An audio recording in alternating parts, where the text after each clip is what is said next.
Subscribe कीजिए हमारे channel studies टीजीके को और लेटेस्ट अपडेट पाने के लिए बेल आइकन को प्रेस करें।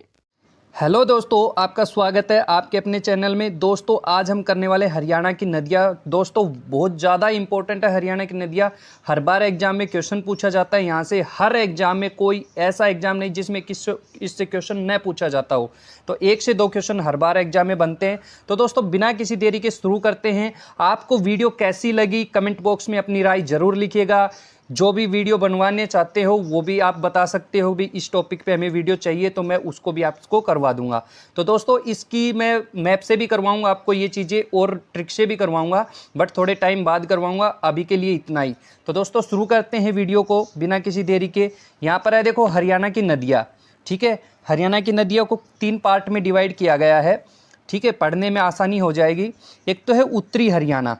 ठीक है, उत्तरी हरियाणा की नदियाँ, एक है दक्षिणी हरियाणा की नदियाँ, एक है पूर्वी हरियाणा की नदियाँ। तो दोस्तों आपको पता है उत्तरी हरियाणा जो पंचकुला की तरफ, यमुनानगर की तरफ इधर जो पड़ता है, इस तरफ क्या होता है उत्तरी हरियाणा है। इसमें क्या है दोस्तों, आपने पढ़ा है कि शिवालिक की पहाड़ियाँ लगती हैं, यहाँ पर मोरनी की पहाड़ियाँ लगती है। ठीक है, उत्तरी हरियाणा में। दक्षिणी हरियाणा में क्या है दोस्तों, अरावली की पहाड़ियाँ हैं। ठीक है, आपको ये ध्यान रखना है, दक्षिणी नदियाँ है ज़्यादातर वो अरावली की पहाड़ियों से निकलती हैं, और उत्तर में क्या है शिवालिक की पहाड़ियाँ लगती है। और पूर्वी नदी एक ही है, वो मैं बता दूंगा, यमुना नदी है। ठीक है दोस्तों, तो शुरू करते हैं आगे नदियों के बारे में डिटेल से जानना। फर्स्ट है यहाँ पर यमुना नदी। ठीक है, वेरी इंपॉर्टेंट है, और ये पूर्वी नदी है। ठीक है, इसका जो उद्गम है ना दोस्तों, वो कहाँ से होता है, उत्तराखंड के पास यमुनोत्री हिमनद, जिसको बंदरपूछ के पूर्व से भी कहा जाता है। तो यहाँ से इसका क्या होता है, उद्गम होता है दोस्तों। इसकी जो लंबाई है, कुल लंबाई इसकी है 1375 किलोमीटर। यह हरियाणा के 6 जिलों में बहती है दोस्तों। कहाँ से, यमुनानगर के कलेसर के पास से ये एंटर करती है। यमुनानगर में, करनाल में, पानीपत में, सोनीपत में, फरीदाबाद, पलवल आदि जिलों में बहने के बाद इस ये जो बहती है वो उसकी दूरी कितनी है, 320 किलोमीटर दूरी में बहती है दोस्तों ये।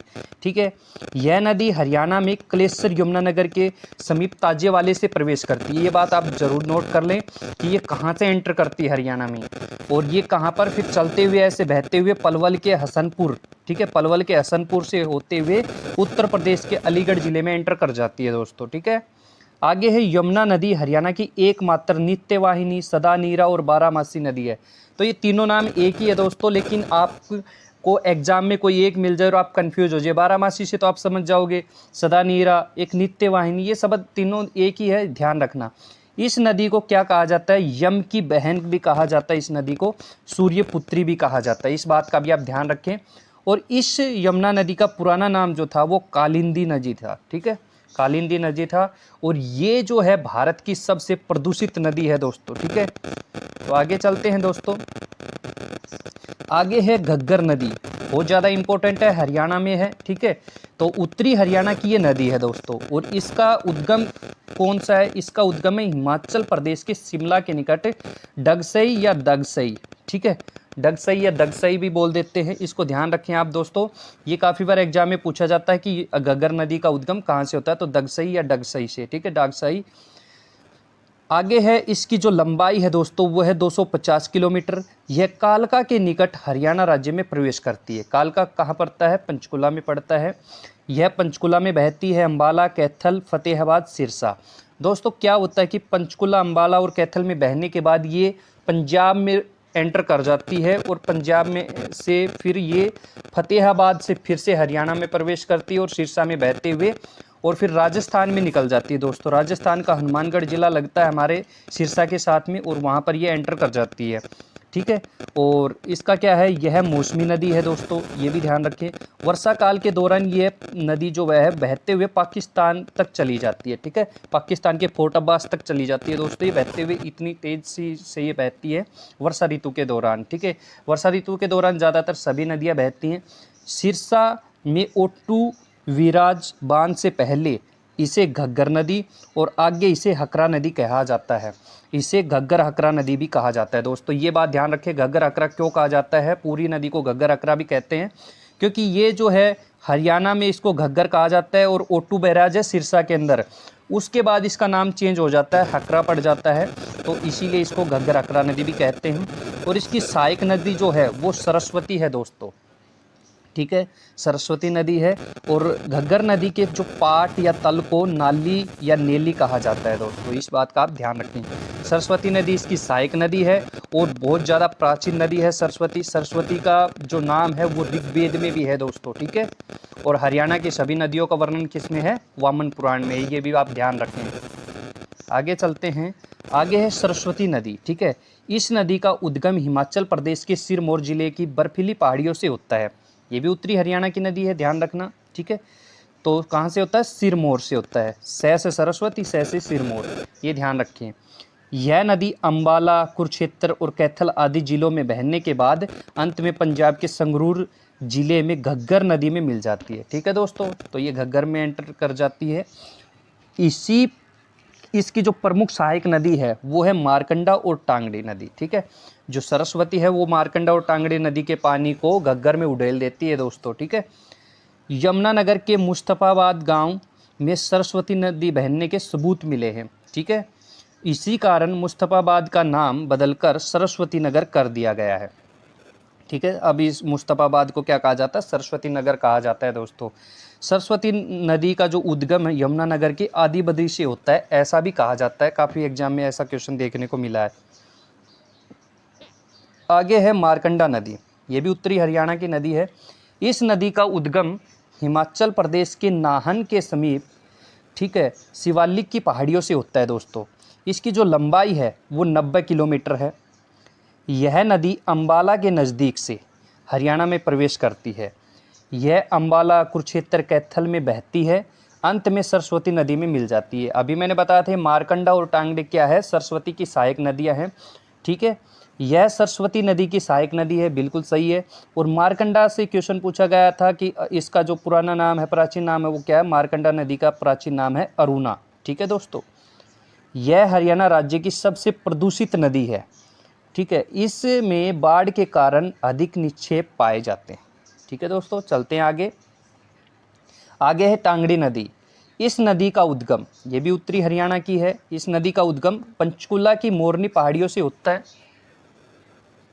यह नदी अंबाला जिले में बहती है। यह मुलाना के समीप मारकंडा नदी में मिल जाती है दोस्तों, ठीक है। यह सरस्वती और मारकंडा की सहायक नदी है और इसकी जो लंबाई है एक्चुअली में वो है 70 किलोमीटर, ठीक है दोस्तों। आगे चलते हैं। आगे है उत्तरी हरियाणा की, ठीक है, नदी, और ये सबसे छोटी नदी है हरियाणा की, ये भी आप ध्यान रखें दोस्तों, ठीक है। चेटांग नदी या चोटांग भी बोल देते हैं इसको। इस नदी का उद्गम पंचकुला की मोरनी पहाड़ियों से होता है। यह नदी अंबाला जिले में टांगड़ी नदी में मिल जाती है। राक्षी या राक्का नदी इसकी सहायक नदी है, ठीक है दोस्तों, ये भी आप ध्यान रखें। इसकी लंबाई जो है मात्र 9 किलोमीटर है और यह हरियाणा की सबसे छोटी नदी है। तो आप सीक्वेंस जरूर याद रखें, मैं सीक्वेंस भी बता दूंगा। सबसे छोटी नदी है ये 9 किलोमीटर, चेटांग, ठीक है। आगे है अन्य जो नदियां हैं उत्तरी हरियाणा की, इनका कुछ ज़्यादा नहीं है, बट कई बार क्वेश्चन बन जाता है ऑप्शन में कि सबसे छोटी, एक बार पूछ लिया था सबसे छोटी नदी कौन सी है, बट उसमें चेटांग का नाम नहीं था, उसमें था थापना का नाम। तो दूसरे नंबर पर थापना नदी आती है। थापना नदी यमुनानगर में पड़ती है और 15 किलोमीटर इसकी लंबाई, और ये दूसरी सबसे छोटी नदी है, ठीक है दोस्तों। फिर है कौशल्या नदी। कौशल्या नदी पंचकुला में बहती है और इसी पर कौशल्या बांध बना हुआ है और इसकी लंबाई जो है वो 20 किलोमीटर है और ये तीसरी सबसे छोटी नदी है। फिर आगे है सोम नदी। सोम नदी यमुनानगर जिले में है दोस्तों और इसकी जो लंबाई है वो 40 किलोमीटर है, ठीक है। राक्षी नदी, पथराला, काफ़ी नदियां हैं जो यमुनानगर ज़िले में पड़ती हैं, बट इतनी ज़्यादा इम्पोर्टेंट नहीं है, ज़्यादातर छोटी नदियां हैं तो इम्पोर्टेंट भी नहीं है इतनी, तो ये यमुनानगर में पड़ती हैं, ठीक है। तो आप ये ध्यान रखें, थोड़ी सीक्वेंस भी ध्यान रखें, कई बार ऐसा क्वेश्चन बनेगा तो आपको इन नदियों से आपको समझ में आ जाएगी कि छोटी कौन सी है, बड़ी कौन सी है, ठीक है, ऑप्शंस के हिसाब से। आगे चलते हैं। आगे है दक्षिणी हरियाणा की नदियाँ, ठीक है। तो इम्पोर्टेंट नदी है दक्षिणी हरियाणा की साहिबी नदी। साहिबी नदी बहुत ज़्यादा इंपॉर्टेंट है दोस्तों। इस नदी का जो उद्गम है राजस्थान के जयपुर जिले की मनोहरपुर पहाड़ियों से होता है दोस्तों, इसका उद्गम। यह राजस्थान के जयपुर, अलवर जिले में बहने के पश्चात हरियाणा के रेवाड़ी जिले में प्रवेश करती है। हरियाणा के रेवाड़ी, बावल के नज़दीक से प्रवेश करती है दोस्तों। यह फिर रेवाड़ी में बहती है, फिर गुरुग्राम, झज्जर आदि जिलों में बहती है। हरियाणा राज्य में साहिबी नदी की प्रमुख सहायक नदी इंदौरी है दोस्तों।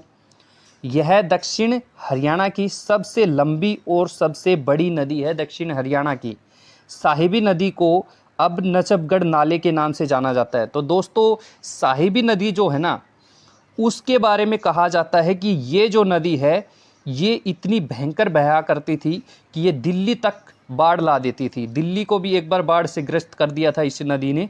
और अब क्या है, दिल्ली में, गुरुग्राम के अंदर इसके जो जगह थी बहने की, वहाँ पर क्या है, बिल्डिंगें बन चुकी हैं, ठीक है, लोगों ने कब्जे कर लिए हैं। और भगवान न करे कभी ऐसा हो जाए, क्योंकि नदी कभी अपना रास्ता नहीं भूलती, और क्या हो कि एक बार अगर उफान आ गया नदी के अंदर तो ये सब कुछ बिल्डिंग वगैरह ढेर हो जाएंगी दोस्तों, ठीक है। बट क्या करें, लोगों की सोच है। तो चलते हैं दोस्तों आगे।